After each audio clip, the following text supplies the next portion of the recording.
ہم یہ دیکھتے ہیں کہ ہمارے معاشرے میں اللہ کے دین کی طرف لوگوں کو بلانے کے لیے، اللہ کے ساتھ رجوع کے لیے، قرآن مجید کی طرف، قرآن کی تعلیمات، رسول اللہ صلی اللہ علیہ وسلم سے محبت، اس سب کے لیے مختلف دینی طبقات، مختلف علماء، مختلف تحریکیں شب و روز محنت کر رہی ہیں، کام کر رہی ہیں۔ انہی میں ایک بہت نمایاں نام تبلیغی جماعت کا ہے، آپ اس سے واقف ہیں۔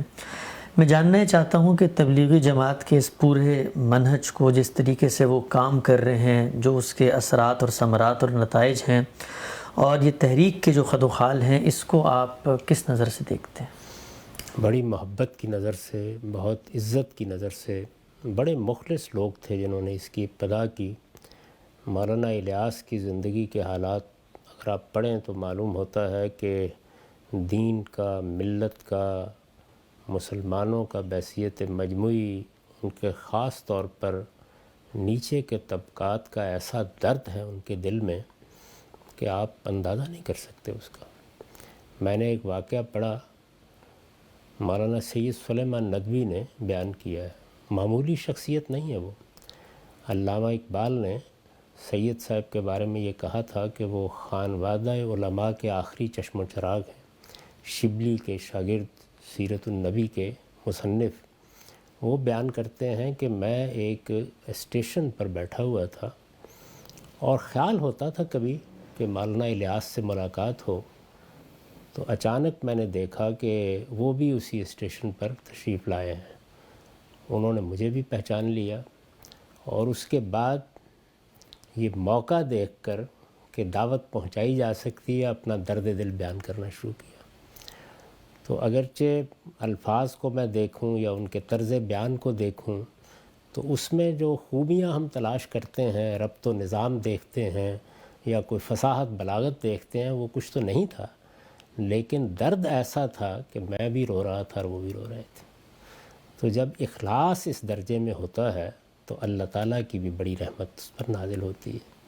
میوات میں جہاں سے اس دعوت کی ابتدا ہوئی ہے، لوگوں کا کیا حال تھا اندازہ ہی کیا جا سکتا ہے۔ یعنی لوگ کلمہ بھول چکے تھے، ان کو صرف یہ معلوم تھا کہ ان کے آباء میں کوئی مسلمان ہوا تھا، یعنی اسلام کیا ہوتا ہے، نماز کیا ہوتی ہے، مسجد کیا ہوتی ہے۔ یہ خیال نہ کیجیے کہ یہ کوئی مبالغہ ہے۔ میں نے خود پنجاب کے دیہات میں بعض جگہوں پہ دیکھا کہ کہیں گئے تو مسجد میں جانوروں کی بھیڑیں، کوئی صاف کرنے والا نہیں ہے۔ پورے گاؤں میں کوئی ایک شخص نہیں کہ جس نے کبھی مسجد کھول کر دیکھی ہو۔ تو اس طرح کی صورتحال بعض جگہوں پر یہاں بھی نظر آتی ہے، وہاں پورے علاقے میں تھی۔ تو انہوں نے ان لوگوں کے سامنے یہ بات پیش کرنا شروع کی، اور اس میں تکلیفیں سہی، لوگوں کا برا رد عمل دیکھا، اور اس کے بعد بہت سوچ سمجھ کے یہ خیال کیا کہ کوئی 5-7 باتیں جن کو وہ 6 نکات کہتے ہیں، یہ لوگوں کو پہنچانی چاہیے۔ آپ ان 6 نکات کو دیکھیے، ان میں کوئی چیز ایسی نہیں جس پر آپ انگلی رکھ سکیں یا اعتراض کر سکیں۔ یعنی وہ بنیادی چیزیں ہیں کہ جس کا کچھ شعور اگر مسلمانوں میں پیدا ہو جائے، وہ کوئی علمی تحریک لے کے نہیں اٹھے تھے۔ یعنی جو ہمارے ہاں کی دین کی علمی روایت ہے، اس میں کوئی کنٹریبیوٹ کرنے کے لیے نہیں اٹھے تھے، عام لوگوں کو دین کی طرف رغبت دلانے کے لیے اٹھے تھے، اور یہ ان کے پیش نظر مقصد تھا، جس کو انہوں نے ایک موبائل خانقاہ کی صورت دے دی۔ یعنی اس سے دونوں مقاصد حاصل ہوئے، لوگوں کے اندر یہ رغبت پیدا کی جائے کہ وہ کچھ اپنے گھر سے نکلیں، وہ اپنے اندر لوگوں تک دین پہنچانے کا جذبہ پیدا کریں، وہ دیہات میں جائیں، وہ چھوٹے لوگوں سے بات کریں، کوئی علمی مسائل نہ چھیڑیں، کوئی حاضر ناظر کی بحثیں نہ کریں، کوئی نور بشر کے قصے نہ سنائیں، لوگوں کے سامنے کوئی یہ ضمیر اور اس کا مرجع، اس کی گفتگویں نہ کریں، جو عام طور پر روایتوں کے باہمی تعلق اور قرآن کی آیات کے ناسخ و منسوخ کے قصے نہ چھیڑیں۔ ان علمی بحثوں سے قطع نظر کر کے دین کی موٹی موٹی باتیں وہ لوگوں کو بتائیں۔ تو اگر آپ اس لحاظ سے دیکھیں تو یہ ایک بڑی خدمت کا کام ہے۔ یعنی وہ غریب لوگ، کسان لوگ، دیہات میں رہنے والے لوگ جو دین سے ناآشنا ہو چکے تھے، ان تک بات پہنچانے کا ارادہ کیا گیا۔ اور اس کے بعد ہم نے یہ دیکھا کہ ایک لمبے عرصے تک بے شمار لوگوں کو اس سے فائدہ ہوا۔ یعنی اس کے نتیجے میں بہت سے لوگ تھے کہ جن کو کلمہ پڑھنا آیا، جن کو نماز پڑھنا آئی، جن کا مسجد سے تعلق پیدا ہوا۔ یہ بے پناہ خوبیاں ہیں، اور اس وقت بھی اگر آپ دیکھیں تو بڑے خلوص کے ساتھ وہ یہ کام کرتے رہتے ہیں۔ اس سے قطع نظر کہ کسی خاص زاویہ نظر یا کسی خاص مذہبی پس منظر میں لوگ ان سے زیادہ متعلق ہوتے ہیں، وہ تو ہمارے ہاں کا مزاج ہے کہ جو آدمی بھی کسی خاص پس منظر سے اٹھے گا، ظاہر ہے کہ اگر وہ دیوبندی نقطہ نظر کے لوگ ہیں یا بریلوی نقطہ نظر کے لوگ ہیں کوئی، تو لوگ اس لحاظ سے ضرور دیکھتے ہیں، لیکن اگر آپ ان کی مجموعی دعوت کو دیکھیں تو وہ ان تمام چیزوں سے بالاتر تھی۔ مقصد یہ تھا کہ لوگوں کو گھروں سے نکالا جائے، مسجد میں لایا جائے، ان کو کچھ اپنے دین کی طرف رغبت دلائی جائے، اور اس میں جس چیز کو بنیاد بنایا گیا وہ بڑی سچی بنیاد تھی، یعنی اللہ کی معرفت اور ایمان۔ ایمان وہ حقیقت ہے کہ جس کی آپ یاری کے بغیر آپ باقی کسی چیز کی توقع ہی نہیں کر سکتے۔ کشت دل میں ایمان کی آبیاری کی دعوت کا ایسا عمدہ ظہور ہوا، اور پھر ہمارے ہاں چونکہ صوفیہ نے خانقاہیں قائم کی تھی، خانقاہ اپنی ذات میں ایک بڑا اعلیٰ ادارہ تھا۔ تصوف تو میں عرض کر چکا کہ ایک بالکل متوازی دین ہے، لیکن جہاں تک خانقاہوں کا تعلق ہے بطور ادارہ وہ ہر معاشرے کی ضرورت ہوتی ہے۔ جس طرح طالب علموں کے لیے مدرسے، کالج، یونیورسٹیاں ہونی چاہیے، اسی طرح بڑوں کے لیے خانقاہیں ہونی چاہیے۔ خانقاہ کیا ہے؟ یہ اصل میں ریفریش کرنے کی جگہ تھی، تو انہوں نے موجودہ زمانے کے تقاضوں کو پیش نظر رکھ کے اس کو ایک موبائل خانقاہ کی صورت دے دی۔ وہ آدمی لوگوں کو کچھ بات بھی بتاتا ہے، نکل کھڑا ہوتا ہے، اور خود سیکھنے کا عمل بھی کرتا ہے۔ انسان کے ساتھ جو معاملہ ہے کہ اس کو آپ اس کے ماحول سے نکال لیں تو بعض اوقات وہ تبدیلیاں جو برسوں میں نہیں آتی وہ چند دنوں میں آ جاتی ہیں، اور اس کے تجربات ہوئے۔ یعنی بحثیت مجموعی یہ چیزیں تھیں جو خیر ہی خیر تھیں، خیر سے شروع ہوئیں، خیر ہی کا ان پر غلبہ رہا، آج بھی خیر ہی کا غلبہ ہے الحمدللہ۔ تو اس پہلو سے تو میں بڑا قدردان ہوں۔ باقی یہ ہے کہ کوئی بھی انسانی کام ایسا نہیں ہوتا کہ جس کو آپ پرفیکٹ کہہ سکیں، اس میں کچھ چیزوں کی نشاندہی بھی کی جا سکتی ہے اور کچھ تجاویز بھی پیش کی جا سکتی ہیں۔ یہ صرف کسی پیغمبری کی دعوت ہو سکتی ہے کہ جس پر آپ کوئی انگلی نہ رکھ سکیں۔ باقی انسان ہے، انسان کام کرتا ہے تو انسان کے جذبات، احساسات، اس کا مذہبی پس منظر اور بے شمار چیزیں جو اس کے ماحول اور تمدن میں ہوتی ہیں اس پر اثر انداز ہونا شروع ہو جاتی ہیں۔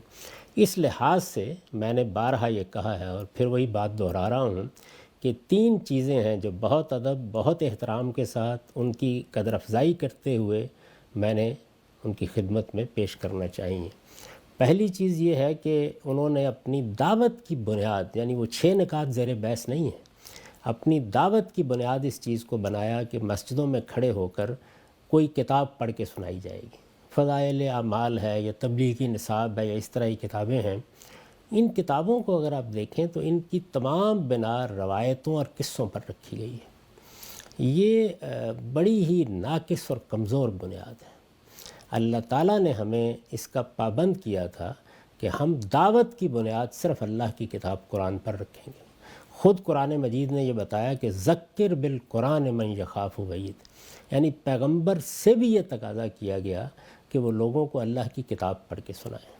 تو میں نے بہت ادب کے ساتھ، احترام کے ساتھ، ان کے خلوص کا لحاظ کرتے ہوئے بارہا ان کی خدمت میں عرض کرنے کی کوشش کی ہے کہ اے کاش آپ کے ہاتھوں میں اس فضائل اعمال اور تبلیغی نصاب کے بجائے، جن میں موضوع تک روایتیں ہیں، ضعیف روایتیں ہیں، قصے اور کہانیاں ہیں، اس سے دین کا پورا توازن مجروح ہوتا ہے، تو اس کے بجائے اے کاش آپ کے ہاتھ میں اللہ کی کتاب ہوتی اور آپ مسجد میں لوگوں کو بلا کر یہ کہتے کہ آئیے آج ہم آپ کو سورہ رات سناتے ہیں، سورہ کاف سناتے ہیں، آج ہم آپ کو سورہ اسراء سناتے ہیں، اور سادہ ترجمہ لوگوں کو پڑھ کے سناتے ہیں۔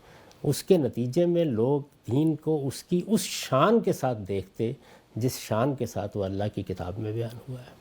تو پہلی بات جو میں نے کہی، اور ظاہر ہے کہ آدمی اس کی تمنا ہی کر سکتا ہے کہ وہ اس کتاب کو اپنے ہاتھ میں پکڑے۔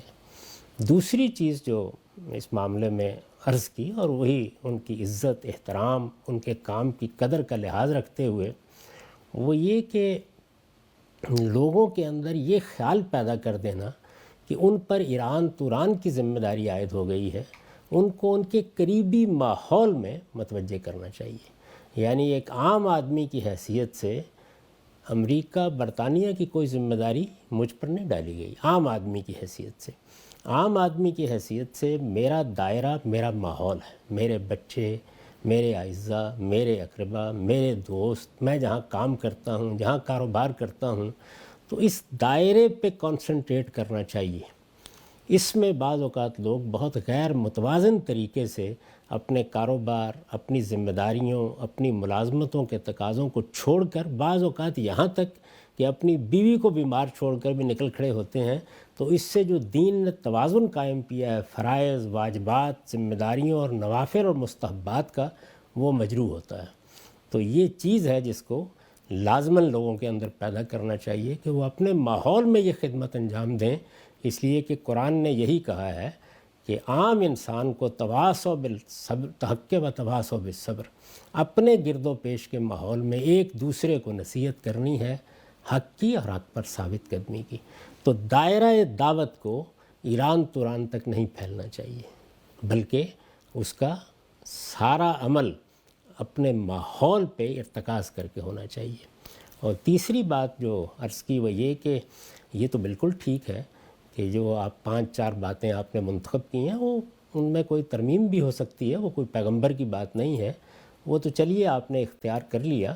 لیکن جس وقت ایک آدمی آ جاتا ہے آپ کے پاس، تو پھر اس کی جامعیت سے دینی تربیت کا اہتمام ہونا چاہیے۔ یعنی یہ نہیں کہ آپ عالم بنائیں، عالم تو ہر آدمی نہیں بن سکتا، اگرچہ انہوں نے اب مدارس وغیرہ بھی قائم کر لیے ہیں، لیکن وہ کام تو خیر باقی علماء بھی کر رہے ہیں۔